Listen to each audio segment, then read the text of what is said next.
கடந்த வாரம் நாம் மன்னாவை குறித்து படிக்க ஆரம்பித்தோம். గత వారంలో మనం మన్నాను గురించి నేర్చుకుంటూ ఆరంభించితిమి. Today, God willing, little more we will study about manna that God gave in the wilderness.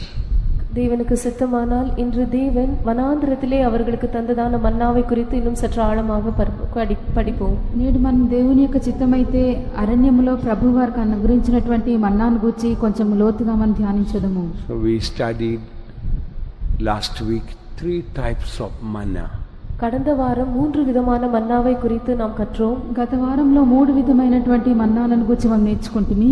Daily manna and for the weekend Sabbath double manna, then in the most holy place that hidden manna in the golden pot. அன்னுதினமும் அவர்களுக்கு வருஷிக்கப்பட்ட மன்னா, வார கடைசியில் ரெட்டிப்பாக அவர்களுக்கு கொடுக்கப்பட்டதான மன்னா, மூன்றாவதாக மகா பரிசுத்த ஸ்தலத்தில் பொற்பாத்திரத்தில் மறைத்து வைக்கப்பட்டதான மன்னா. మొట్టమొదటిగా ప్రతి దినము వారికి అనుగ్రహించబడినటువంటి మన్నా, రెండవదిగా వారం యొక్క చివరిలో రెండంతలుగా వారికి అనుగ్రహించబడినటువంటి మన్నా, మూడవది అతి పరిశుద్ధమైన స్థలంలో దాచబడి బంగారు పాత్రలో ఉంచబడినటువంటి మన్నా. So last week what was the meaning I mentioned about manna? What did I say? Manna ku karuthu enna sonna? Because there are so many meanings, so I don't remember what did I say? Grace. So that means grace for everyday needs. For the weekend we need special grace, and then the hidden manna that is eternal, a grace that will be forever for us. கடந்த முறை நம் மன்னா என்றால் கிருபை என்று அர்த்தம் கொள்கிறது என்று நாம் படித்தோம்.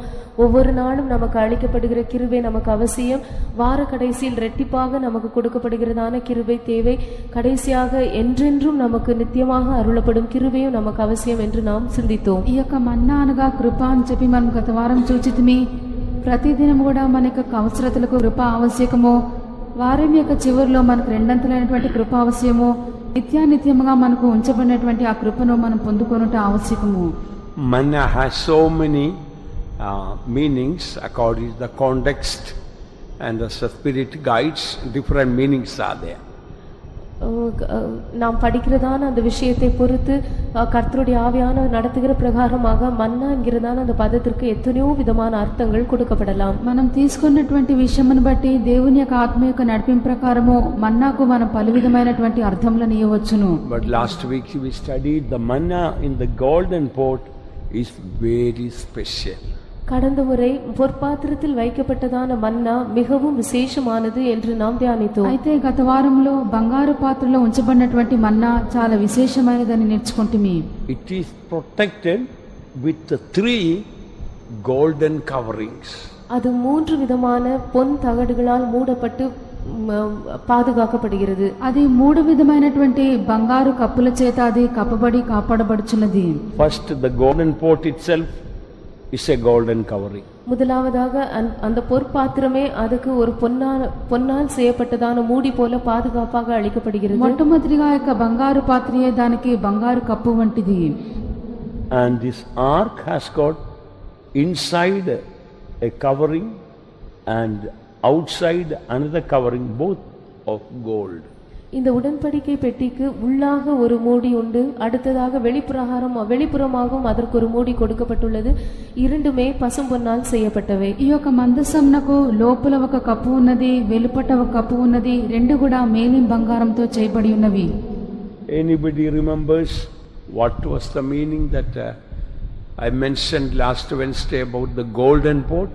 கடந்த புதன்கிழமை அன்று இந்த பொற்பாத்திரத்தை குறித்து நான் சொல்லும்போது அதன் அர்த்தம் என்ன என்று சொன்னேன் என்பது யாருக்காவது ஞாபகம் இருக்கிறதா? బంగారు పాత్రను గురించి చెప్పినప్పుడు దానికి అర్థం ఎవరికైనా జ్ఞాపకం ఉన్నదా? Pure mind. சுத்தமான மனது, పవిత్రమైన మనస్సు.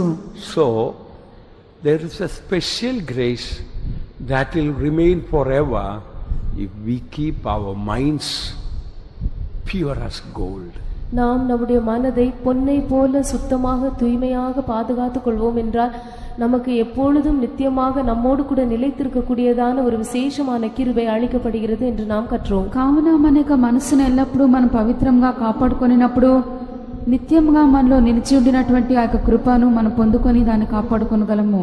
All other manna was only for 1 day or for 2 days, that's all. மற்ற எல்லா விதமான மன்னாவும் ஒரு 2 நாட்களுக்கு மாத்திரமே அளிக்கப்பட்டன, அவ்வளவுதான். మిగిలినటువంటి మన్నా అంతయు ఒక దినమునకో 2 దినములకో మాత్రమే.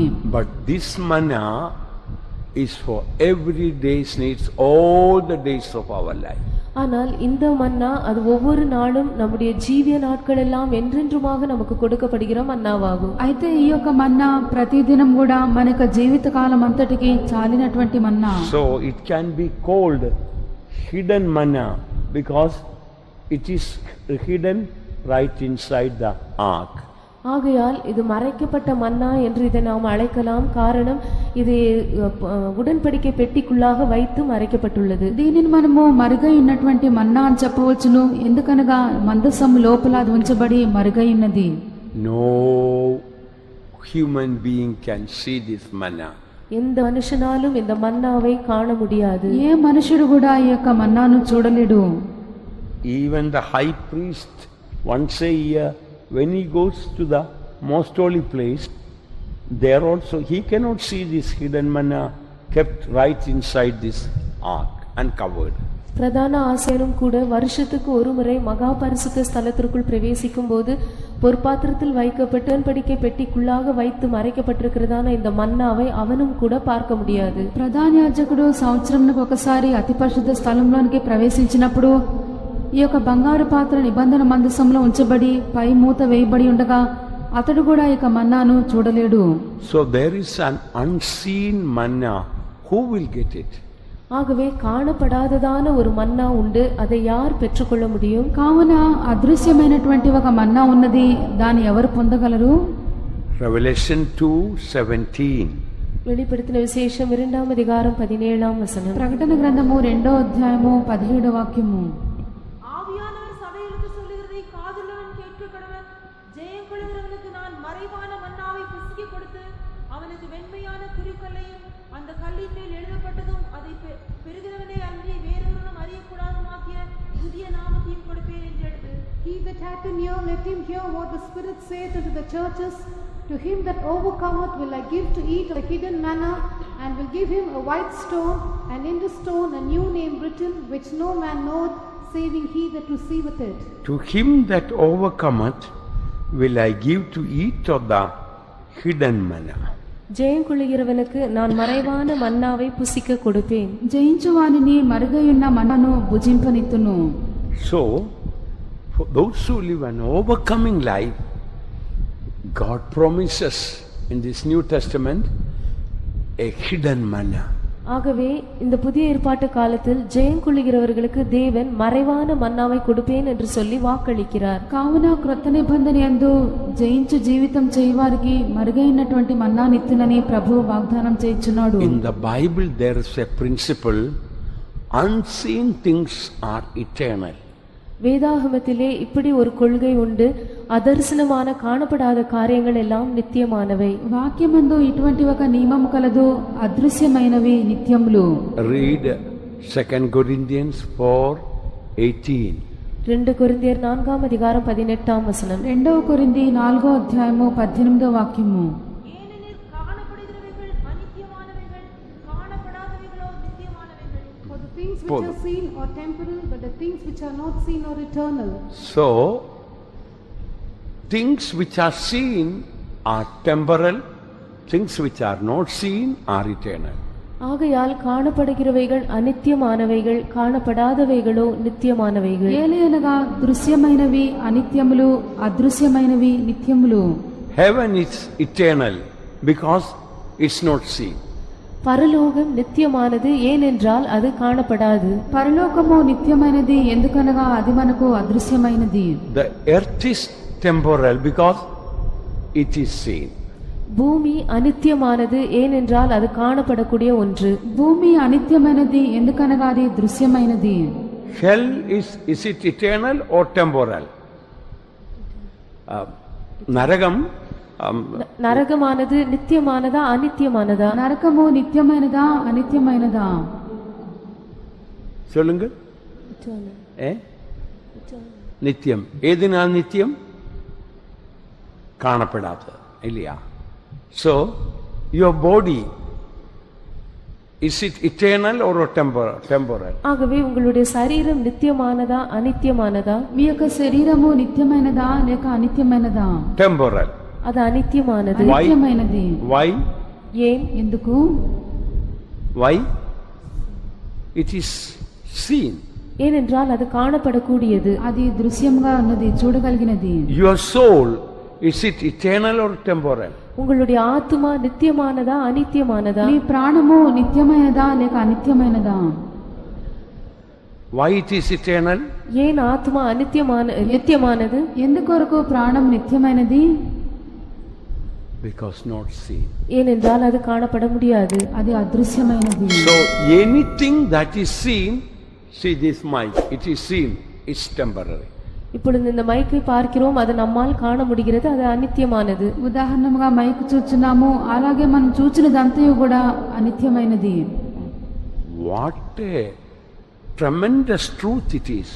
இது எவ்வளவு ஆழ்ந்த ஒரு சத்தியமாய் காணப்படுகிறது. ఇది ఎంత గూఢమైనటువంటి సత్యము.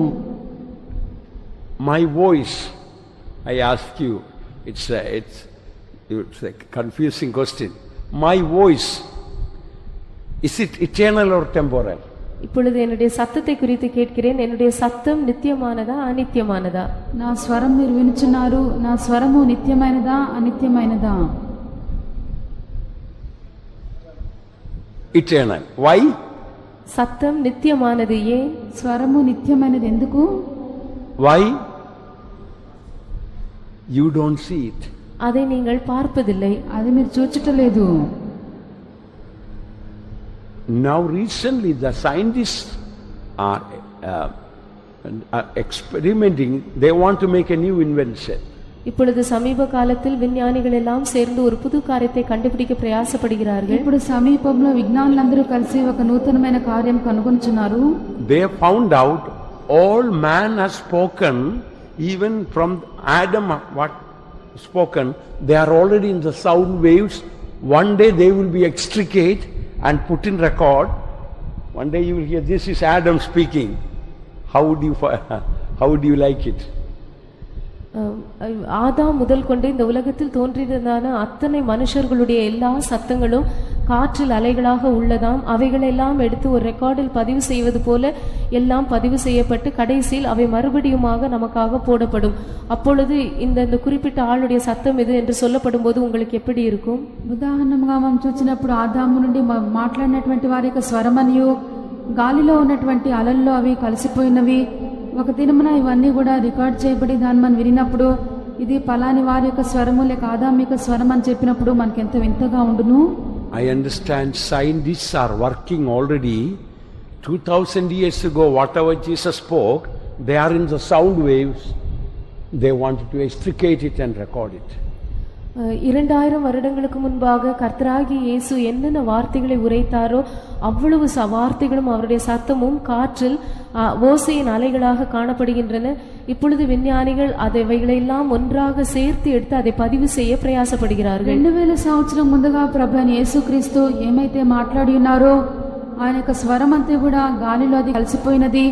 కావున వారంతా కూడా తీసుకొని మరల మనకు వినిపింపజేయగోరుచున్నారు. So what a blessed truth it is. That which is seen is temporal and that which is not seen is eternal. ஆகையால் காணப்படுகிறவைகள் அனித்தியமானவைகள், காணப்படாதவைகளும் நித்தியமானவைகள் என்று சொல்வது எவ்வளவு ஆழ்ந்த ஒரு பெரிய சத்தியமாய் காணப்படுகிறது. కావున దృశ్యమైనవి అనిత్యములు, అదృశ్యమైనవి నిత్యములని చెప్పినప్పుడు అదెంత లోతైన సత్యమైనది. So therefore we servants of God should live a hidden life in Christ. ஆகையால் கர்த்தருடைய ஊழியக்காரராய் இருக்கிறதான நாம் கிறிஸ்துவுக்குள்ளே மறைக்கப்பட்டதான ஒரு ஜீவியம் செய்ய வேண்டும். కావున దైవ సేవకులమైన మనము క్రీస్తునందు మరుగై దాచబడిన జీవితం మనం చేయవలెను. We should not desire our name and fame, greatness to be known, seen by others.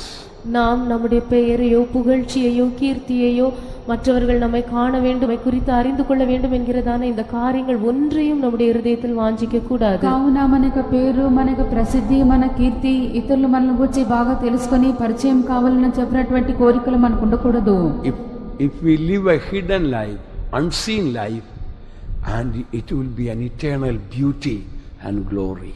நாம் காணப்படாததான மறைக்கப்பட்டதான ஒரு ஜீவியம் செய்வோம் என்றால் அது நித்திய காலமாக நமக்கு மகிமையாக ஒரு சிறந்த அழகாக மாறிவிடும். కావున మనము అదృశ్యమైనటువంటి మరుగైన జీవితం మనం చేసినట్లయితే నిత్యముగా అది మనకు ఒక మహిమకరంగాను సౌందర్యంగాను ఉండును. So don't desire to become a convention preacher or a great singer known by others, seen by all others.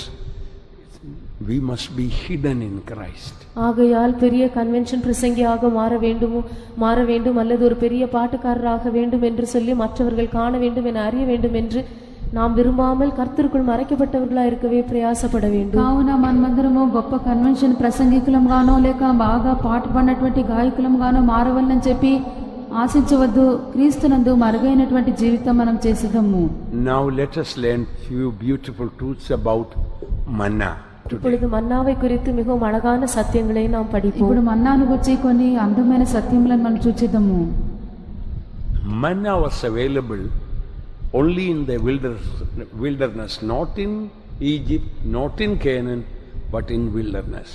மன்னா இஸ்ரவேல் ஜனங்களுக்கு வனாந்திரத்தில் மாத்திரம்தான் உண்டாயிருந்தது. அது எகிப்திலும் அவர்களுக்கு இருக்கவில்லை, கானான் தேசத்திலும் அவர்களுக்கு கொடுக்கப்படவில்லை. ఈ యొక్క మన్నా ఇశ్రాయేలు ప్రజలకు అరణ్య భూమిలోనే వారికి అనుగ్రహింపబడిను, ఐగుప్తులోనో కనానులోనో వారికి ఇది అనుగ్రహింపబడలేదు. So in order to give us heavenly manna, grace of God often brings us to a spiritual wilderness. ஆகவே தேவன் நமக்கு இந்த மன்னாவை கொடுக்கும்படியாக அல்லது தேவனுடைய கிருபையை அளிக்கும்படியாக அடிக்கடி தேவன் எப்பொழுதும் நம்மை ஆவிக்குரிய ஒரு వనాంధ్రத்துக்கு கொண்டு வந்து விடுவார். కావున పరలోకపు మన్నా లేక దేవుని యొక్క కృపను మనకు అనుగ్రహించిన నిమిత్తము ప్రభు తరచుగా మనను ఆధ్యాత్మిక అరణ్యమునకు తీసుకొని వచ్చును. So if we have to receive grace, manna, we must see this world like a wilderness. ஆகவே நாம் தேவனுடைய கிருபையை அல்லது இந்த மன்னாவை பெற்றுக்கொள்ள வேண்டும் என்றால் இந்த உலகத்தை நாம் ஒரு వనాంధ్రமாக காண வேண்டும். కావున దేవుని కృప అయినటువంటి ఇక మన్నాను మనం పొందవలనంటే ఈ యొక్క లోకమును ఒక అరణ్య భూమి వలె మనం చూడవలెను. Wilderness means nothing to attract us in this world. வனாந்திரம் என்றால் இந்த உலகத்திலே நம்மை கவர்ச்சிக்க கூடியதான பொருள் ஒன்றுமில்லை என்று அர்த்தம். అరణ్యము అని మనం చెప్పినప్పుడు ఈ యొక్క భూమి మీద ఆకర్షణీయమైనటువంటిది ఏది కూడా మనకు ఉండదు. You know, in the wilderness or in in desert, we don't see fruits and flowers and leaves and water and shade. Nothing no attraction. ஒரு வனாந்திரத்தில் அல்லது ஒரு பாலைவனத்தில் மரமோ செடியோ பழமோ பூக்களோ நம்மை கவர்ச்சிக்கக்கூடிய தண்ணீரோ போன்றதான எந்த காரியமும் நாம் பார்ப்பதே இல்லை. అరణ్యంలోనో లేక ఎడారి భూముల్లోనో మనము పండ్లనో పువ్వులనో నీడనో మనకు ఆకర్షణీయమైనటువంటి ఏది కూడా మనం చూడము. Why? Now we will see why God gave Israel manna. இப்பொழுது தேவன் ஏன் இஸ்ரவேல் ஜனங்களுக்கு மன்னாவை கொடுத்தார் என்பதை குறித்து நாம் படிப்போம். ఇప్పుడు మనము ఎందుకు దేవుడు ఇశ్రాయేలులకు మన్నాని ఇచ్చి ఉన్నాడో మనం చూచెదము. Manna also, one meaning of manna is trials. மன்னா என்பதற்கு ஒரு அர்த்தம் பரீட்சைகள் என்றும் கொள்ளலாம். మన్నా అని చెప్పినప్పుడు ఒక అర్థము పరీక్షలు అని చెప్పవచ్చును.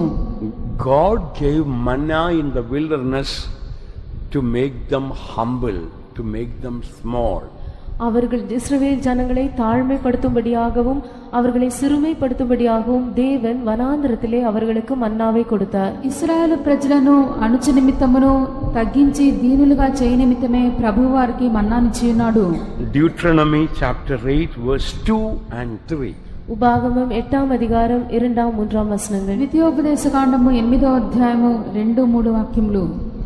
தேவனாகிய கர்த்தர் உன்னை சிறுமைப்படுத்தும்படிக்கும் தம்முடைய கட்டளைகளை நீ கைக்கொள்வாயோ கைக்கொள்ள மாட்டாயோ என்று அவர் உன்னை சோதித்து உன் இருதயத்திலுள்ளதை நீ அறியும்படிக்கும் உன்னை இந்த 40 வருஷமளவு வனாந்திரத்திலே நடத்தி வந்த எல்லா வழியையும் நினைப்பாயாக.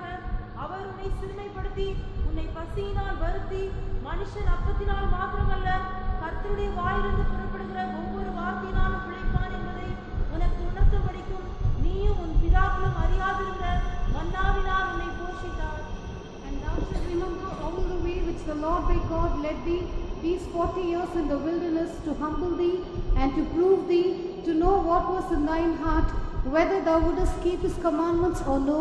And he humbled thee, and suffered thee to hunger, and fed thee with manna, which thou knewest not, neither did thy fathers know, that he might make thee know that man doth not live by bread only, but by every word that proceedeth out of the mouth of the Lord doth man live. So he humbled thee and fed thee with manna. So God gave them manna. One of the first purposes was to make them small or humble. உன்னை தேவன் சிறுமைப்படுத்தும்படிக்கு உன்னை மன்னாவினால் போஷித்தார். ஆகவே தேவன் மனுஷனுக்கு மன்னாவை கொடுத்ததின் ஒரு நோக்கம் என்னவென்றால் அவனை సిరుమైపడితే அவனை తాழ்తుம்பడిயாக. నిన్ను అణుచు నిమిత్తము ప్రభు యొక్క మన్నానిచ్చి ఉన్నాడు. కావున మన్నానిచ్చుటకు ఉద్దేశమేదనగా మనల్ని తగ్గించి ప్రభు దీనులుగా చేయ నిమిత్తమే. Beloved ones, every trial God allows in our life, one purpose is to make us humble, make us smaller and smaller and smaller. அருமையானவர்களே, தேவன் நம்முடைய ஜீவியத்தில் அனுமதிக்கிறதான பரீட்சைகளுக்கு ஒரு நோக்கம் என்னவென்றால் நம்மை தாழ்த்தும்படியாகவும் இன்னும் அதிகமாய் நம்மை சிறுமைப்படுத்தி செல்லும்படியாகவுமே அனுமதிக்கிறார். ప్రియులారా, ప్రభు మనకు మన జీవితంలో అనుగ్రహించినటువంటి పరీక్షల యొక్క ఉద్దేశం ఏదనగా మనల్ని అణిచి తగ్గించి మనం అల్పులమన్నటువంటి స్థితికి తీసుకొని వచ్చున్నాడు. Every trial that today we will be facing, one reason is to make us more humble. இன்று நாம் சந்திக்கிறதான ஒவ்வொரு பரீட்சையின் ஒரு நோக்கம் என்னவென்றால் நம்மை இன்னும் அதிகமாக தாழ்த்தி சிறுமைப்படுத்தும்படி. నేడు మనం ఎదుర్కొన్నటువంటి పరీక్షల యొక్క ఒక్క ఉద్దేశం ఏదనగా మనల్ని అణిచి అల్పులుగా చేసి తగ్గించుటకు. After they reached Canaan, no manna. அவர்கள் கானானுக்குள் பிரவேசித்த பின்பு அவர்களுக்கு மன்னா வருஷிக்கப்படவில்லை. వారు కనాన్లోనికి ప్రవేశించిన పిమ్మట వారికి మన్నా కురిపింపబడలేదు. After we reach heaven, there is no trials. நாம் పరలోకத்திற்கு சென்ற பின்பு அதன் பின்பு எந்த பரீட்சைகளும் இல்லை. పరలోకంలోకి మనం వెళ్ళిన పిదప మనకు ఏ పరీక్షలు లేవు.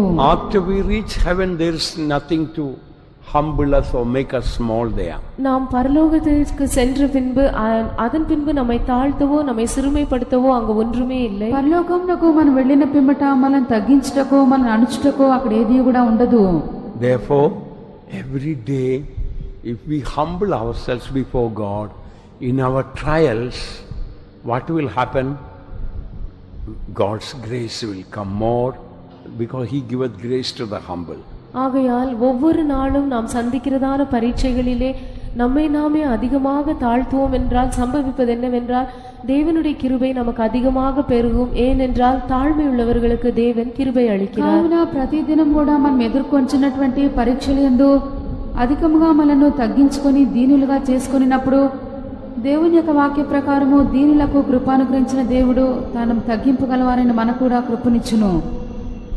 Manna simply didn't come from heaven on the mud, no. Mud of this earth, no. மன்னா அப்படியே வானத்திலிருந்து பூமியின் மேல் இருக்கிறதான இந்த மண்ணின் மேல் அப்படியே பொழியப்பட்டது என்று அல்ல. పరలోకం నుండి ఇక మన్నా భూమి మీద ఉన్నటువంటి మంటి మీదకి కురిపించబడి ఉన్నదని కాదు. If manna will fall on the mud of this earth, when you collect it, it's full of dirt and full of mud and sand. That was not the way manna was given. பூமியில் இருக்கிறதான இந்த மண்ணின் மேல் நேரடியாக அப்படியே மன்னா வருஷிக்கப்படும் என்றால் ஜனங்கள் போய் அதை சேர்க்கும் போது அது மண்ணினாலும் பலவிதமான தூசிகளினாலும் அழுக்கும் நிறைந்ததான ஒரு மன்னாவாக தான் அதை பொறுக்கி எடுக்க முடியும். పరలోకం నుండి లేక ఆకాశం నుండి మన్నా కురిపించబడినప్పుడు భూమి మీద మంటి మీద తిన్నగా పడినట్లయితే అది మన్ను దుమ్ము అన్ని కూడా కలిసినదిగా ఉండును. First of all night dew came and covered the earth. And on top of that, manna came, and on top of that, again dew covered that manna. முதலாவதாக ரா முழுவதுமாக பனி பெய்து பூமியை நனைத்து அந்த பனி பூமியை மூடினது. அந்த பனியின் மேல்தான் மன்னா பொழியப்பட்டது. மன்னா வருஷிக்கப்பட்ட பின்பு திரும்பவுமாக పని పెய்து அந்த మన్నాவை మూడియது. మొట్టమొదటిగా ఆకాశం నుండి మంచు కురిపింపబడి భూమినంతటినీ కప్పెను. దానికి పైగా మన్నా కురిపింపబడెను. మన్నాకు పైగా తిరిగి మంచు కురిపింపబడి దాన్ని కప్పెను. So manna will be really pure and clean and fresh and cool in the tropical country. ஆகவே சூடான வெப்பம் நிறைந்ததான உஷ்ணமான அந்த தேசங்களிலே இந்த மன்னா இவ்விதமாக பொழியப்படும் போது அது மிகவும் குளுமையாகவும் சுத்தமாகவும் தூய்மையாகவும் காணப்படும். కావున వేడిమి గల ఆ యొక్క ప్రదేశమందు మన్నా ఈ రీతిలో కురిపింపడగా మంచులో ఉన్నటువంటి ఆ యొక్క మన్నా చాలా శుద్ధంగాను చాలా మంచిదిగాను పాడవకుండా ఉండును. So what is the meaning of that? ஆகவே இதன் அர்த்தம் దీని என்ன? యొక్క అర్థమేమి? First of all, let us see where it is written that dew first covered at Exodus, Numbers 11:9. எண்ணாகமம் 11ஆம் அதிகாரம் 9ஆம் வசனத்தில் முதலாவதாக பனி பெய்து பூமியை நனைத்தது என்பதை நாம் பார்க்கிறோம். సంఖ్యాకాండము 11వ అధ్యాయము 9వ వాక్యమందు మొట్టమొదటిగా మంచు పాళెం మీద కురిసి దాని కప్పినని చూచున్నాము. இரவிலே பாளையத்தின் மேல் பனி பெய்யும் போது மன்னாவும் அதன் மேல் விழும். And when the dew fell upon the camp in the night, the manna fell upon it.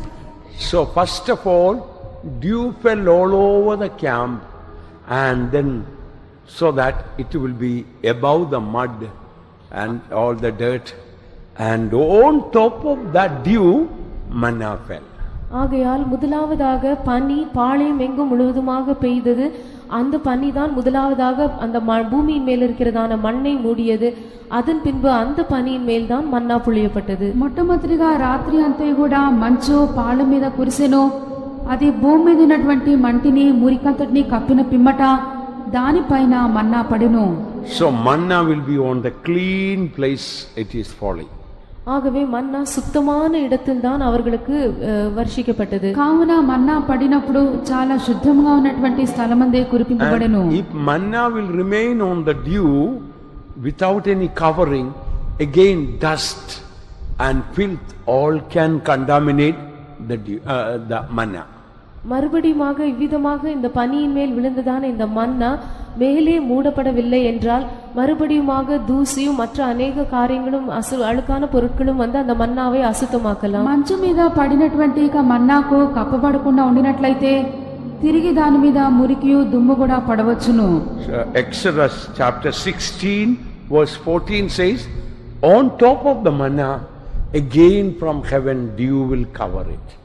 யாத்ராகமம் 16ஆம் அதிகாரம் 14ஆம் வசனத்திலே பெய்திருந்ததான் இந்த மன்னாவின் மேல் மறுபடியுமாக பனி பெய்து அதை மூடும் என்று நாம் வாசிக்கிறோம். నిర్గమకాండము 16వ అధ్యాయము 14వ వాక్యమందు పడినటువంటి ఇక మన్నా పైన తిరిగి మంచు కణములు కురిచినట్లుగా చూచున్నాము.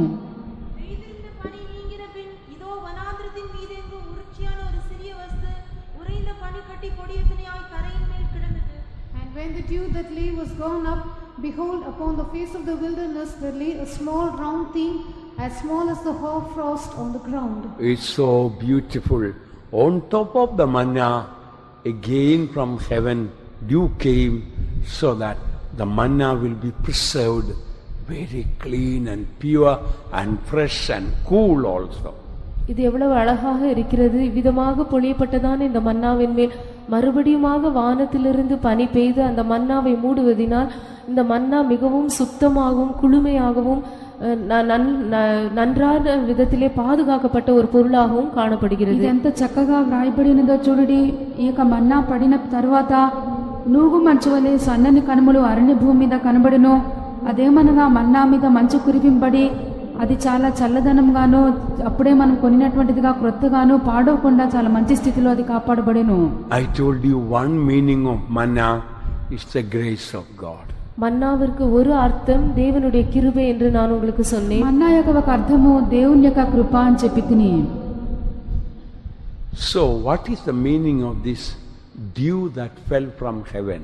ஆகவே வானத்திலிருந்து பெய்ததான இந்த பனியின் அர்த்தம் என்ன? ఆకాశం నుండి కురిపింపబడిన యొక్క మంచు అనగా ఏమి? Again I said there are so many meanings, but here one meaning is the dew that came from heaven is heavenly purity. நான் இதற்கு அநேக அர்த்தங்கள் உண்டு என்று நான் உங்களுக்கு சொல்லி இருக்கிறேன். ஆனால் ஒரு அர்த்தம் என்னவென்றால் வானத்திலிருந்து பெய்ததான அந்த பனி என்பது పరలోకத்தின் தூய்மையை காண்பிக்கிறது. దీనికి అనేక అర్థములు ఉండవచ్చును. ఆయనను నేను చెప్పినది ఏమనగా పరలోకము నుండి కురిపించబడినటువంటి ఒక మంచు పరలోకపు పవిత్రత ఉన్నది. So manna, the grace of God, can only come and be preserved when it is covered with heavenly purity.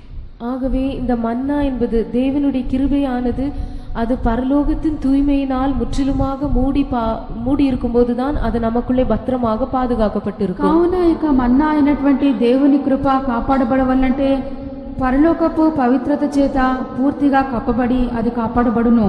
We learned manna also, a meaning is a trial. மன்னா என்பதற்கு இன்னொரு அர்த்தம் பரீட்சைகள் என்றும் நாம் கற்றோம். మన్నా అనగా పరీక్షలను కూడా మనం చూచితిమి.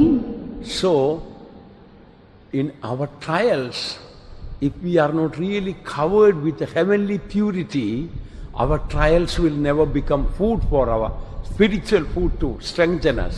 ஆகவே நம்முடைய பரீட்சைகளிலே உண்மையாகவே நாம் பரலோகத்தின் தூய்மையினால் மூடப்படவில்லை என்றால் இந்த பரீட்சைகள் எல்லாம் நமக்கு உள்ளான ஒரு பலத்தை கொடுக்க முடியாது. కావున మనము పరీక్షల ద్వారా వెళ్ళినప్పుడు అది పరలోకపు పవిత్రత చేత కప్పబడకుండా ఉండినట్లయితే అది మనకు ఒక నిజమైనటువంటి ఆహారముగా మనల్ని బలపరిచినదిగా ఉండదు. Without dew, manna, when it comes to the ground, the filthy ground, and a person eats, all the mud and filth will go, it will become dangerous to the health. பனி பெய்யாமல் மன்னா நேரடியாக இந்த அசுத்தமான பூமியின் மேல் விழும் என்றால் அதை மனுஷன் எடுத்து புசிக்கும் போது எல்லா விதமான அழுக்கும் அசுத்தமும் அவனுக்குள்ளே செல்வதால் அவனுடைய ஆரோக்கியத்தையும் அது பாதிக்கக்கூடியதாய் காணப்படும். మంచు కురవకుండా ఊరకే మన్నా భూమి మీద కురిపింపబడినట్లయితే భూమి మీద ఉన్నటువంటి దుమ్ము మంటితో కూడా అది కలిసిపోయి తినినటువంటి వారి యొక్క ఆహారం ఆరోగ్యంకు కూడా అది అపాయం కలిగించును. The spiritual meaning is that, beloved ones, without heavenly purity in our life, whatever trials come, it will try to destroy us. இதன் ஆவிக்குரிய அர்த்தம் என்னவென்றால் பரலோகத்தின் தூய்மை நமக்குள்ளே இல்லை என்றால் எந்த விதமான பரீட்சைகள் நம்முடைய ஜீவியத்தில் நமக்கு நேரிட்டாலும் அவையெல்லாம் நம்மை அழித்துவிடும். దీని అర్థం ఏదనగా పరలోకపు పవిత్రత మనకు లేకుండా ఉండినట్లయితే ఎట్టి పరీక్షలు మనకు వచ్చినప్పటికీ దానిని బట్టి మనము నాశనమైపోదుము. In one place we read, manna was sweet like honey.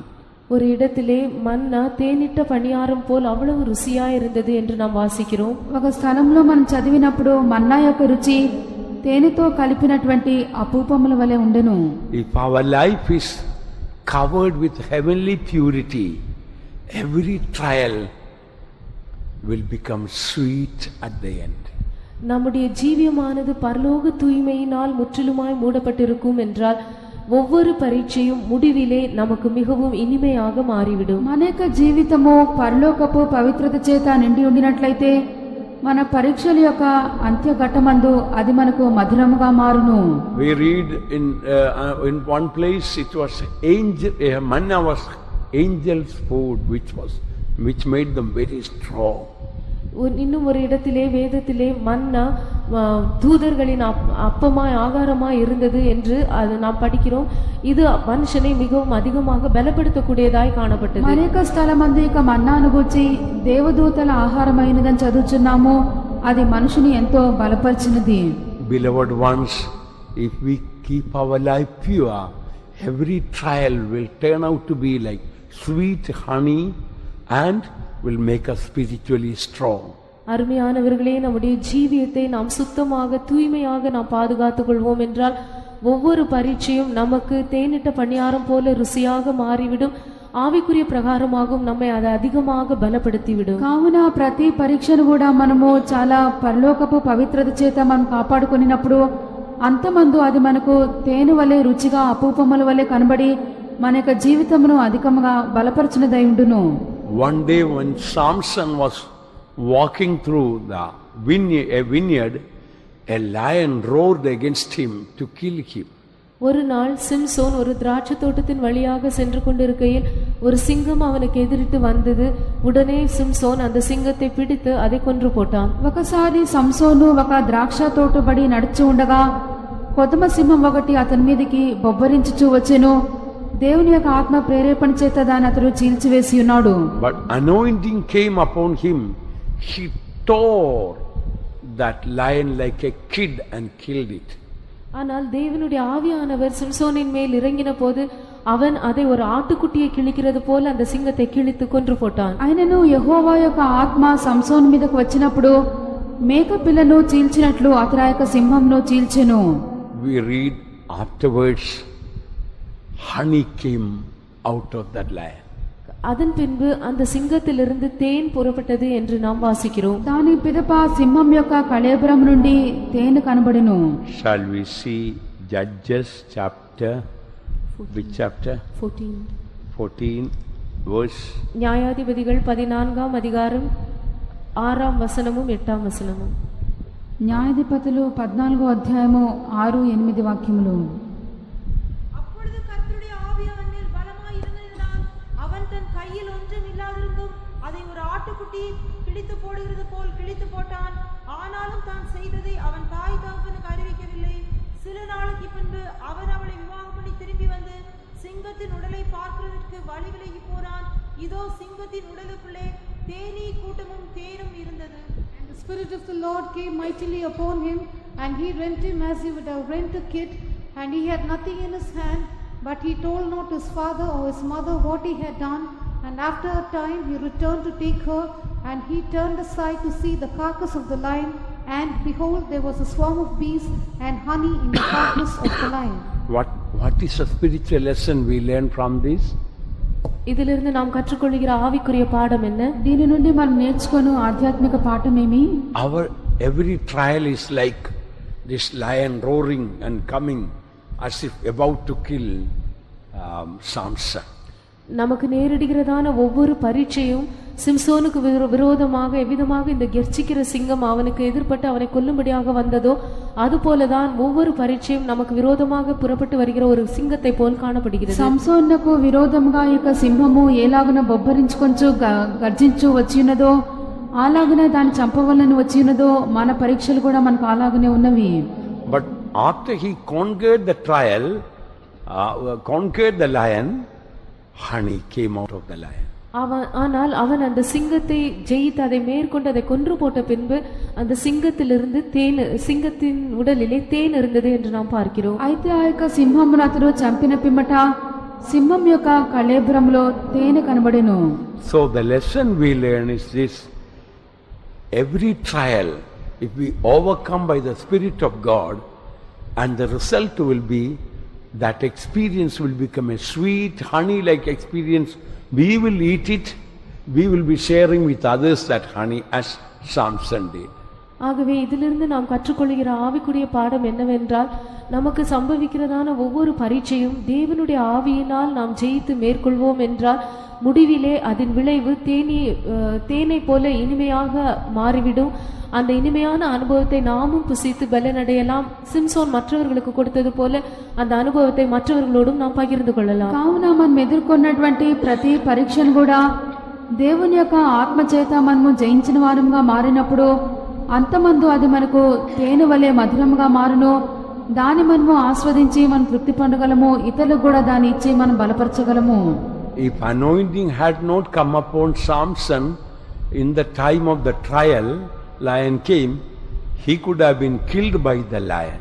அந்த சிங்கம் அவனுக்கு எதிர்பட்டதான அந்த பரீட்சையின் சமயத்திலே ஒருவேளை இந்த அபிஷேகம் சிம்சோனின் மேல் இறங்காமல் இருந்திருந்தால் ஒருவேளை அவன் சிங்கத்தால் கொல்லப்பட்டிருக்கலாம். ఈ యొక్క సింహము బొబ్బరించు అతని మీద పరీక్షగా వచ్చినటువంటి సమయమందు అభిషేకము సంసోని మీదకి రాకుండా ఉండినట్లయితే అతడు ఒకవేళ చంపబడి ఉండును. So in our trials we need the anointing of God to overcome, so that our trials will become a sweet experience afterwards. ஆகவே நம்முடைய எல்லா பரீட்சைகளும் முடிவிலே நமக்கு ஒரு இனிமையான அனுபவமாக மாறும்படியாக நம்முடைய பரீட்சைகளை மேற்கொள்ளும்படியாக நம்முடைய பரீட்சை நேரங்களிலே நமக்கு தேவனுடைய அபிஷேகம் மிகவும் அவசியம். కావున మన యొక్క పరీక్షలని కూడా మనం జయించి అంతమందు మధురమైనటువంటి ఒక అనుభవంగా అవన్నీ కూడా మారవాలంటే దేవుని యొక్క అభిషేకము మనకెంతో ఆవశ్యకము. One meaning, another meaning of manna is the will of God. மன்னாவின் இன்னொரு அர்த்தம் தேவ சித்தமாகும். మన్న యొక్క మరి యొక్క అర్థము దేవుని యొక్క చిత్తము. Every day we need to eat manna. ஒவ்வொரு நாளும் நாம் மன்னாவை புசிக்க வேண்டும். ప్రతిదినం కూడా మనం మన్నాను భుజింపవలెను. Every day we must do the will of God.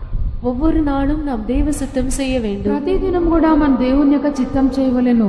In Egypt God did not provide manna. எகிப்து தேசத்திலே தேவன் இஸ்ரவேல் ஜனங்களுக்கு மன்னாவை கொடுக்கவில்லை. ఐగుప్తు దేశమందు దేవుడు వారికి మన్నాను అనుగ్రహింపలేదు.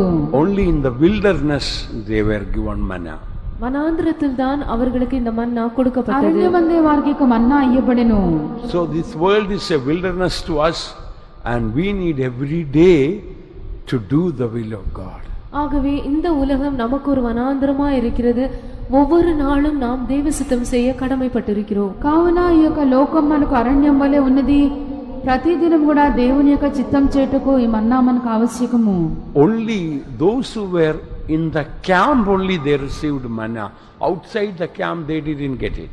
பாளையத்திற்குள் இருந்தவர்கள் மட்டும்தான் இந்த மன்னாவை பெற்றுக்கொண்டார்கள். பாளையத்துக்கு புறம்பே இருந்தவர்களுக்கு இந்த மன்னா கிடைக்கவில்லை. పాలెంలో ఉన్నటువంటి వారు యొక్క మన్నాను తీసుకొనగలిగిరి. పాలెం వెలుపట ఉన్న వారికి మన్నా దొరకలేదు. Read Exodus 16:16. யாத்ராகமம் 16ஆம் அதிகாரம் 16ஆம் வசனம். నిర్గమకాండము 16వ అధ్యాయము 16వ వాక్యము. அவரவர் புசிக்கும் அளவுக்கு தகுதாக அதில் எடுத்து சேர்க்க கடவீர்கள். உங்களில் ஆத்துமாக்களின் லெக்கத்தின்படி அவனவன் தன் கூடாரத்தில் இருக்கிறவர்களுக்காக தலைக்கு ஒரு ஓமர் அளவு எடுத்துக்கொள்ள கடவன் என்றார். This is the thing which the Lord hath commanded. Gather of it every man according to his eating, and omer for every man according to the number of your persons. Take ye every man for them which are in his tents. Which are in the tents. Only those who lived in the tents, they got the manna. யார் யார் தங்கள் கூடாரத்தில் தங்கி இருந்தார்களோ அவர்களுக்கு மாத்திரம்தான் இந்த மன்னா கிடைத்தது. ఎవరైతే గుడారములో ఉన్నారో వారికి మాత్రమే ఇక మన్నా ఇవ్వబడెను. Living in the tent in the olden days showed living by faith. பழைய ஏற்பாட்டு காலத்திலேயே கூடாரத்தில் வசிப்பது என்றால் விசுவாச ஜீவியம் செய்வது என்பது அர்த்தம் உண்டு. పాత నిబంధన యందు గుడారంలో నివసించడానగా విశ్వాస జీవితం చేయుట ఉన్నది. Abraham, Isaac and Jacob all were in tents means they lived by faith. Abraham, ஈசாக்கு, யாக்கோபு எல்லாருமே கூடாரவாசிகளாய் கூடாரங்களில் இருந்தார்கள் என்றால் அவர்கள் எல்லாரும் விசுவாசத்தினால் ஜீவித்தார்கள் என்று அர்த்தம். అబ్రహాము, ఇస్సాకు, యాకోబులైన వారు గుడారములో వారు నివసించున్నారన్నట్లయితే విశ్వాస జీవితము చేయుచున్నారని అర్థము.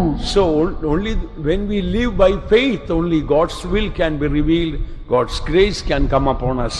ஆகவே நாம் விசுவாசத்தினால் ஜீவிக்கும் போது மட்டும்தான் தேவ சித்தம் நமக்கு வெளிப்படுத்தப்படும், தேவனுடைய கிருபையும் நம்மேல் பொழியப்படும். కావున మనము విశ్వాస జీవితమును చేసినప్పుడే దేవుని యొక్క చిత్తము మనకు బయలుపరచబడును, దేవుని యొక్క కృప మనకు అందింపబడును. Manna also shows new revelations from God. மன்னா என்பது தேவனிடத்திலிருந்து கொடுக்கப்படுகிற புதிய வெளிப்படுத்தல்களையும் காண்பிக்கிறது. ఇంకను ఇక మన్నా దేవుని ఎదురు నుండి మనం పొందు నూతనమైనటువంటి ప్రకటనలను సూచించున్నది. So like the dew covered it, when we have heavenly purity in our life, then we get new revelations. We know the will of God, the grace of God comes upon our life. பனி எப்படி அந்த மன்னாவை மூடி இருந்ததோ அதுபோல பரலோக தூய்மை நம்முடைய ஜீவியத்தில் காணப்படும் என்றால் நமக்கு புதிய வெளிப்படுத்தல்கள் கொடுக்கப்படும். நாம் தேவன் சித்தம் செய்கிறவர்களாயிருப்போம். தேவனுடைய கிருபையையும் நாம் பெற்றுக்கொள்ள முடியும். కావున ఈ యొక్క పరలోకపు మంచి చేత అది కప్పబడి ఉన్నప్పుడు, పవిత్రత చేత అది కప్పబడి ఉన్నప్పుడు మనం ప్రభు యొద్ద నుండి నూతనమైనటువంటి కృపలు, దేవుని యొక్క చిత్తమును, ప్రకటనలు మనం పొందగలము. Manna was small like a coriander seed. Coriander seed. மன்னா ஒரு கொத்துமிலி அளவான உருச்சியான ஒரு பதார்த்தம் போல் காணப்பட்டது. ఈ యొక్క మన్నా కొత్తిమీర గింజ వలె చాలా చిన్నదిగా ఉండును. I told you one main reason God gave that manna, that small thing, to humble them and to make them small. இவ்வளவு சிறிய ஒரு வஸ்துவை, இந்த மன்னாவை தேவன் இஸ்ரவேல் ஜனங்களுக்கு கொடுத்ததின் ஒரு நோக்கம் என்னவென்றால் அவர்களை தாழ்த்தும்படியாகவும் அவர்களை சிறுமைப்படுத்தும்படியாகவும் என்று நான் உங்களுக்கு சொன்னேன். ఈ యొక్క చిన్న వస్తువైనటువంటి ఇక గింజలను ప్రభు వారికి ఇచ్చుటకు కారణం ఏదనగా వారిని అణిచి ప్రభు తగ్గించు నిమిత్తమే. Beloved ones, again I tell you, if we humble ourselves, at least I would say 95% of our trials are over if we really learn to humble ourselves. அருமையானவர்களே, ஒரு காரியத்தை நான் உங்களுக்கு சொல்கிறேன். நாம் நம்மை உண்மையாகவே தாழ்த்துவோம் என்றால் நமக்கு சம்பவிக்கிற பரீட்சைகளில் 95% பரீட்சைகள் ஏற்கனவே முடிந்து விட்டது என்றுதான் நாம் சொல்லலாம். ప్రియులారా, ఒక విషయం చెప్తున్నాను, మనల్ని మనము అధికంగా తగ్గించుకున్నట్లయితే మనకు వచ్చినటువంటి పరీక్షలన్నింటిలో 95% ముగించబడి ఉన్నదని అర్థము. Although manna tasted like honey, it was so, the taste was like fresh oil. With all that, they murmured against manna. Although it was a heavenly food, angels' food, we read in the Bible, they murmured against it. நான் உங்களுக்கு சொன்னது போல மன்னா ஒரு தேனிட்ட பணியாரத்திற்கு ஒப்பான ருசியுடையதாய் காணப்பட்டாலும், புதிதான எண்ணெய் வார்க்கப்பட்டதான ருசியுள்ள ஒரு பதார்த்தம் போல் இருந்தாலும், பரலோகத்திலிருந்து வருஷிக்கப்பட்ட மன்னாவாய் தூதர்களின் ஆகாரமாய் அது காணப்பட்டாலும் கூட இஸ்ரவேல் ஜனங்கள் இதற்கு விரோதமாக முறுமுறுத்தார்கள். ఈ యొక్క మన్నాను మనం చూచినప్పుడు అది చాలా క్రొత్త నూనె రుచి వలె అది కనబడినప్పటికీ తేనెతో కలిపిన అపూపం వలె దేవదూతల ఆహారంగాను అది కనబడుచున్నను. ఇశ్రాయేలు జనులు అరణ్యమందు మన్నాను గురించి సణుగుకొనిది. I think they didn't like that size. Size was very small, like a coriander seed. They didn't like that. அதன் அளவு மிகவும் சிறியதாய் ஒரு கொத்துமல்லி அளவாய் காணப்பட்டதினால் அது அவர்களுக்கு பிடிக்கவில்லை என்றுதான் நான் நினைக்கிறேன். అది చాలా చిన్నదిగా కొత్తిమీర గింజ వలె కనబడినందువలన ఆ యొక్క పరిమాణము వారికి ఇష్టం లేదని నేను అనుకుంటున్నాను. One place they were murmuring, we remember the cucumber and the fish and the melon, watermelon, they all are big things, you know. So this is so small.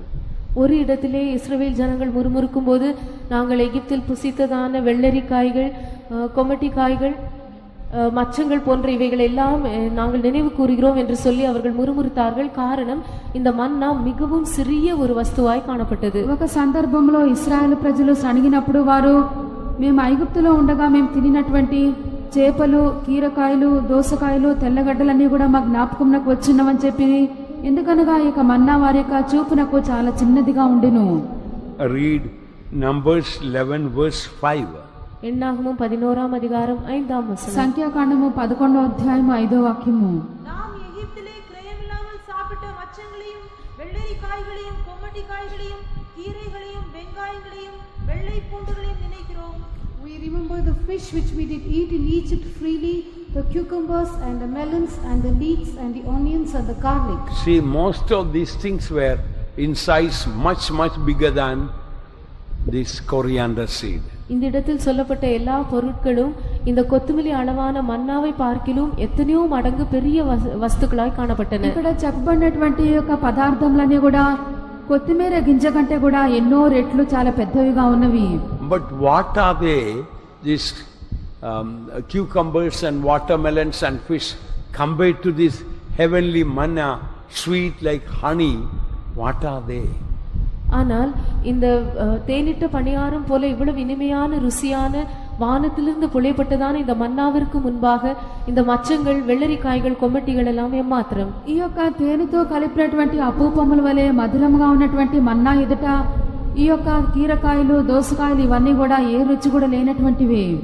The lesson we learn is this: if we do not humble ourselves, even when God will do good things, we will murmur and question and complain against God and elders and everyone. இதிலிருந்து நாம் கற்றுக்கொள்ளும் பாடம் என்னவென்றால், நம்மை நாமே முற்றிலுமாக சரியான விதத்தில் நம்மை சுத்தமாக தாழ்த்தவில்லை என்றால், தேவன் நமக்கு எத்தனை நன்மையான காரியங்களை செய்தாலும் கூட நாம் அதிகமாக முறுமுறுத்து முறையிட்டு தேவனை கேள்வி கேட்டு தேவனுக்கு விரோதமாகவும் நடத்திப்புக்காரருக்கும் பரிசுத்தவான்களுக்கு விரோதமாக முறுமுறுக்கிறவர்களாய் நாம் காணப்படுவோம். కావున ప్రభు మన యొక్క జీవితంలో కూడా ఎన్నో మంచి కార్యములు, ఇటువంటి మధురమైన కార్యములు చేసినప్పటికీ మనం దాని సరైన మనస్తత్వంతో తీసుకున్నట్లయితే అనేక సార్లు మనం సణుగుచు ఫిర్యాదు చేయొచ్చు, దేవునికి నడిపించినటువంటి వారికి విరోధంగా మనం లేచి తగ్గింపు లేనటువంటి వారంగానే మనం కనపరుచుకుందుము.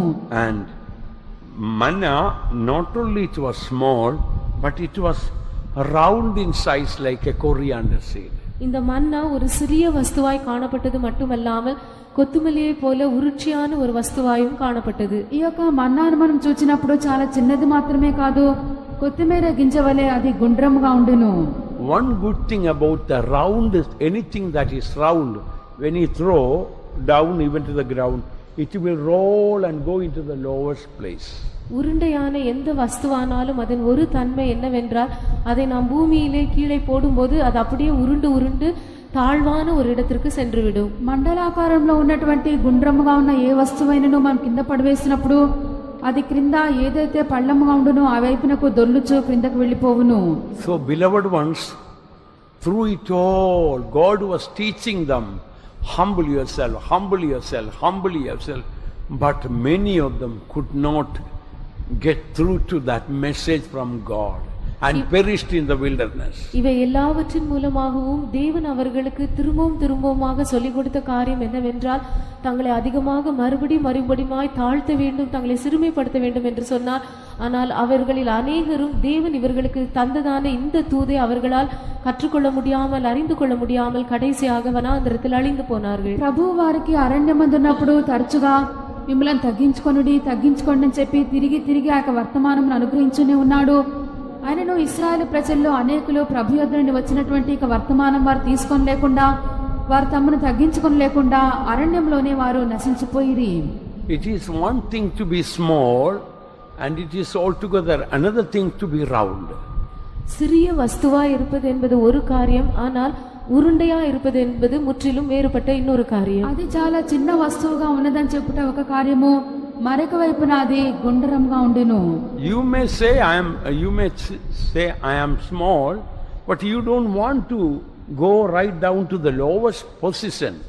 நான் மிகவும் தாழ்மையுள்ளவனாய் சிறுமைப்பட்டவனாய் இருக்கிறேன் என்று ஒருவேளை நீங்கள் சொல்லலாம். ஆனால் மிகவும் தாழ்வான அடித்தளத்தில் இருக்கிறதான அந்த இடத்திற்கு போக நீங்கள் மனமில்லாமல் ஒருவேளை காணப்படலாம். ఒకవేళ నేను చాలా అల్పుడను తగ్గింపు కలవాడనని చెప్పి చెప్పుకొని వచ్చును, ఆయనను అందరికంటే కూడా ఉన్నటువంటి ఆ తక్కువైనటువంటి స్థానంకు వెళ్ళుటకు మీకు ఇష్టం ఉండదు.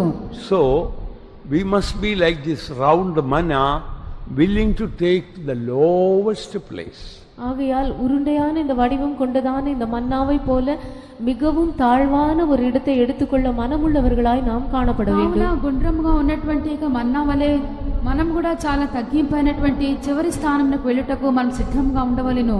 When we want to become big and great and sister in charge and brother in charge or pastor, then we lose the spirit of Christ. நாம் மிகவும் மேன்மையானவர்களாக, பெரியவர்களாக, பொறுப்பான சகோதரன் சகோதரியாக அல்லது ஒரு பாஸ்டராக வேண்டும் என்று நாம் இருதயத்தில் வாஞ்சிப்போம் என்றால் அப்பொழுது கிறிஸ்துவின் ஆவியை நாம் இழந்து விடுவோம். మనము ఇట్టి తగ్గింపు లేకుండా బాధ్యులైనటువంటి సహోదరునిగా సహోదరిగా ఒక పాస్టర్గా మనం ఉండవాలని చెప్పి వాంఛించినట్లయితే క్రీస్తు యొక్క స్వభావం మనలో కనబడలేకపోవును. One beautiful thing about manna is that manna could be eaten by babies, newborn babies, very old people, young people, adults. For everyone, the same food is perfectly suitable. இந்த மன்னாவை பற்றிய ஒரு அழகான காரியம் என்னவென்றால், இந்த மன்னா எல்லா வயதுடையவர்களாலும் புசிக்கப்படலாம். புதிதாய் பிறந்த குழந்தைகளும், வாலிபரும், பெரியவர்களும், வயோதிபரும் எல்லாருமே புசிக்கத்தக்கதான ஏற்ற ஆகாரமாய் இது காணப்பட்டது. మన్నాలో ఉన్నటువంటి మరొక విషయం ఏదనగా, ఇక మన్నా అందరికి కూడా సరిపోయినటువంటి ఆహారమే. క్రొత్తగా జన్మించినటువంటి శిశువులైనను, చిన్నపిల్లలైనను, యవ్వనులైనను, పెద్దవారైనను, వృద్ధులైనను అందరూ కూడా ఇక మన్నాను వారు భుజింపగలరు.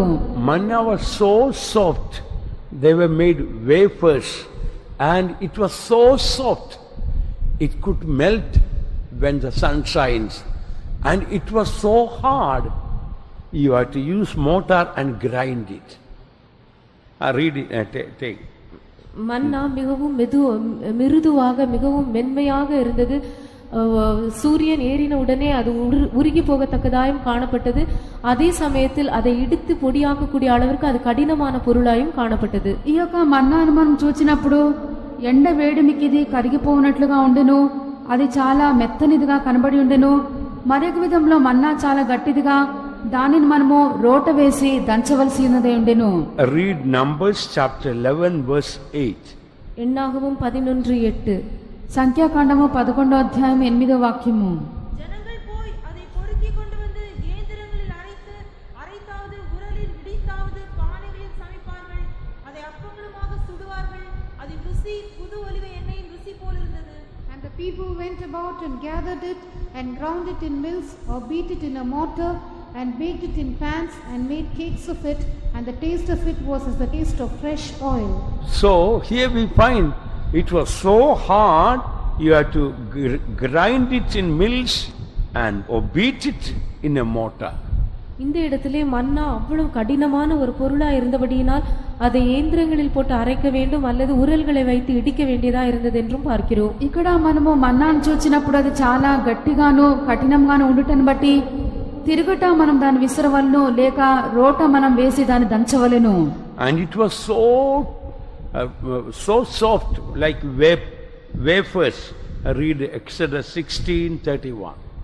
யாத்ராகமம் 16:31. இந்த இடத்திலே அது ஒரு பணியாரம் போல அவ்வளவு மிருதுவான மென்மையான பொருளா இருந்தது என்றும் வாசிக்கிறோம். నిర్గమకాండము 16:31 అది చాలా మెత్తనిదిగా కనబడెను, అందుచేత వారు అపూపముల వలె దాన్ని చేసిరి.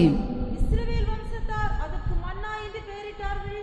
அது கொத்துமல்லி அளவாயும் வெண்ணிறமாயும் இருந்தது. அது ருசி தேனிட்ட பணிகாரத்துக்கு ஒப்பாயிருந்தது. And the house தேனிന്റെ paniyaram தேனிட்ட paniyaram. You know the potato chips, have you seen the potato chips? And it was like soft like that. Potato crisp, what do you call it? Potato chips? It was so soft. நாம் புசிக்கிறதான அந்த potato சிப்ஸை போல அது அவ்வளவு மிருதுவான ஒரு பொருளா இருந்தது. మనం తినిచున్నటువంటి ఇంకా బంగాళదుంప చిప్స్ వలె అది చాలా మెత్తనివిగా ఉండును. So for the western people also it was good because they like the honey taste and the wafer.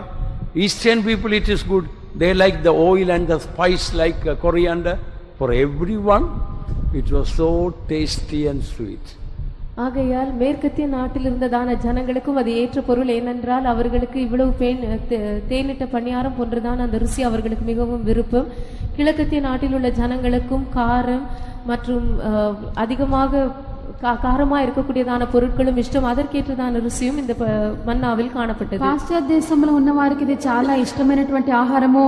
ఎందుకనగా దాని యొక్క రుచి తేనెతో కలిపినటువంటి అపూపముల వలె ఉండెను.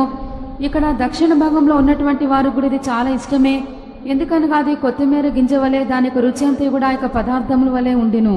For the babies like wafer, so tender and soft. For adults ground in the mortar, so it must be strong meat also. குழந்தைகளுக்கு அது மிகவும் மெதுவாக மென்மையாக பணியாரம் போல அவ்வளவு மிருதுவாக காணப்பட்டது. பெரியவர்களுக்கு அவர்களுக்கு பலமான ஆகாரம் புசிக்க கொடுக்கும்படியாக அதை இயந்திரங்களில் அடைத்தோ உரல்களில் இடுத்தோ கொடுக்கப்பட வேண்டிய அளவிலும் அது காணப்பட்டிருந்தது. చిన్న పిల్లలకైతే ఇది అపూపముల వలె మెత్తనిదిగా తినుటకు చాలా సులువుగా ఉండును. పెద్దవారికైతే దీనిని మనము తిరుగట్ట విసిరి లేక రోట దంచి దాన్ని మనం రొట్టెలుగా చేసుకొని తినవచ్చును. This shows a deep, a great spiritual truth. இது மிகவும் ஆழமான ஒரு பெரிய ஆவிக்குரிய சத்தியத்தை வெளிப்படுத்துகிறது. ఇది ఒక లోతైనటువంటి చాలా గొప్ప ఆధ్యాత్మిక ఎదుగుదల ఉన్నది. If we are covered with the heavenly purity like the dew, the grace of God will come in our life in such a way we will be a blessing to small people, big people, great people. For everyone we will become a blessing, a meat for them. பெய்திருந்த அந்த பனியை போல நம்முடைய ஜீவியமானது பரலோக தூய்மையினால் நிரப்பப்பட்டிருக்கும் என்றால் தேவனுடைய கிருபையானது நாம் சிறியவர்களுக்கும் குழந்தைகளுக்கும் பெரியவர்களுக்கும் எல்லாருக்குமே ஒரு பெரிய ஆசீர்வாதமாய் மாறத்தக்கதான விதத்தில் தேவ கிருபை நம்முடைய జీవితத்தில் நமக்கு అరుళపடும். అవునా పడినటువంటి ఇక మంచు అనగా పరలోకపు పవిత్రత చేత మనం నిండి ఉన్నప్పుడు దేవుని యొక్క కృప అన్నటువంటిది చిన్న పిల్లలకును యవ్వనులకును పెద్దవారికి వృద్ధులకును అందరికి కూడా మనము ఒకే విధంగా సహాయపడినట్లుగా మనకు దేవుని కృప మనకు సహాయం చేయును. God wants that we may like manna, we may become blessing for everyone. மன்னாவை போல நாம் ஒவ்வொருவருக்கும் ஒரு ஆசீர்வாதமாக மாற வேண்டும் என்று தான் தேவன் நம்மை குறித்து விரும்புகிறார். ఈ యొక్క మన్నా వలె మనం ప్రతి ఒక్కరికి కూడా ఆశీర్వాదంగా ఉండవాలని ప్రభు కోరుచున్నాడు. There are two things projecting most the important things about manna, that is purity and humility. மன்னாவை குறித்து இரண்டு முக்கியமான காரியங்கள் வெளியே புலப்படுகிறது. அது ஒன்று தூய்மை, இன்னொன்று தாழ்மை. ఈ యొక్క మన్నాను వచ్చి రెండు ప్రాముఖ్యమైనటువంటి విషయములు, ఒకటి పవిత్రత లేక పరిశుద్ధత, రెండవది తగ్గింపు. Like the dew covered the manna, heavenly purity should cover our life.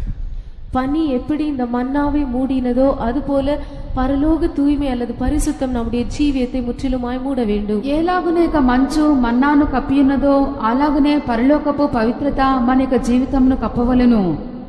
Then we will find grace overflowing in our life. அப்பொழுது தேவ கிருபையானது நம்முடைய ஜீவியத்திலே அப்படியே பொங்கி பெருகி வழிவதை நாம் காணலாம். అప్పుడు దేవుని యొక్క కృప మన యొక్క జీవితమందు పొంగి ప్రవహించటను మనం చూడగలము.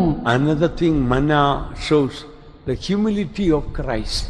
மன்னா காண்பிக்கிற இன்னொரு காரியம் கிறிஸ்துவினுடைய தாழ்மையாகும். ఇంకను ఈ యొక్క మన్నా క్రీస్తు యొక్క తగ్గింపును కూడా సూచించున్నది.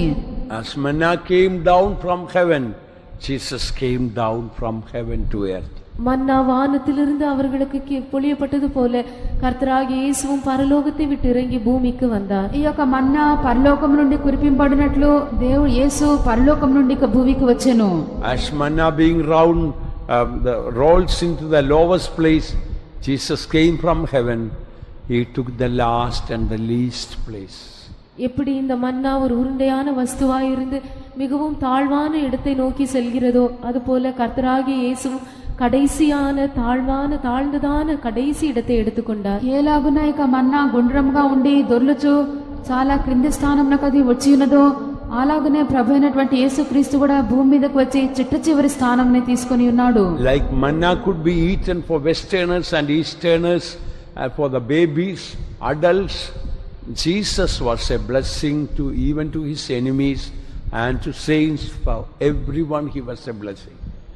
இப்படி மேற்கத்திய நாட்டாரும் கிழக்கத்திய நாட்டாரும் குழந்தைகளும் பெரியவர்களும் எல்லாருமே புசிக்கத்தக்கதான விதத்தில் இந்த மன்னா காணப்பட்டதோ அதுபோல கர்த்தராகிய இயேசுவும் கூட இந்த முழு உலகத்துக்குமே எல்லாருக்குமே பரிசுத்தவான்கள் யாவருக்குமே அவர் ஒரு பெரிய ஆசீர்வாதமாக காணப்பட்டார். ఏలాగున ఇక మన్నా పాశ్చాత్య దేశముల వారికి దక్షిణ దేశముల వారికి పిల్లలకు వృద్ధులకు అందరికి కూడా చాలినటువంటి ఆహారముగా ఉన్నదో అలాగనే ప్రభు అయినటువంటి యేసుక్రీస్తు కూడా పరిశుద్ధులకు అందరికీ ప్రతి ఒక్కరికి ఆయన చాలినవాడి ఉన్నాడు. Shall we close our eyes now? இப்பொழுது நாம் கண்களை மூடுவோம். ఇప్పుడు మనకి కళ్ళను మూసిదము. Shall we humble ourselves as Jesus humbled himself? యేసు తమ్மை தாழ்த்தினது போல நம்மை நாமே தாழ்த்துவோம். యేసు తన్ను తగ్గించుకున్నట్లుగా మనలను మనము తగ్గించుకొనిదము. Let that heavenly purity fill your mind and my mind. அந்த பரலோக தூய்மையானது பரிசுத்தமானது உங்கள் மனதையும் என்னுடைய மனதையும் நிரப்பட்டும். ఆ పరలోకపు పవిత్రత ఆ పరిశుద్ధత మీ మనసును నా మనసును నింపనిమ్ము. Let our life be like a heavenly manna, a blessing to everyone every day. நம்முடைய ஜீவியமானது பரலோக மன்னாவை போல ஒவ்வொரு நாளும் ஒவ்வொருவருக்கும் ஒரு ஆசீர்வாதமாக காணப்படட்டும். మన యొక్క జీవితము ఆ యొక్క పరలోకపు మన్నా వలె ప్రతి దినము ప్రతి ఒక్కరికి కూడా ఆశీర్వాదంగా ఉండనిమ్ము. Let our trials turn like the sweet manna tasting honey. தேனிட்ட பணியாரம் போல ருசியுள்ளதான ஒரு மன்னாவை போல நம்முடைய பரீட்சைகள் எல்லாம் நமக்கு இனிமையாக மாறட்டும். మన యొక్క పరీక్షలన్నీ కూడా ఈ యొక్క మధురమైనటువంటి మన్నా వలె తేనెతో కలిపినటువంటి అపూపముల వలె మారనిమ్ము. Come on, let us pray that he will fill us with his purity and humility. தம்முடைய பரிசுத்தத்தினாலும் தம்முடைய தாழ்மையினாலும் கர்த்தர் நம்மை நிரப்பும்படியாய் நாம் எல்லாரும் కావున దేవుడు తన యొక్క పరిశుద్ధ చేతును తన యొక్క తగ్గింపు చేతును మనందరినీ కూడా నింపునట్లుగా మనం ప్రార్థించదము. Hallelujah, hallelujah.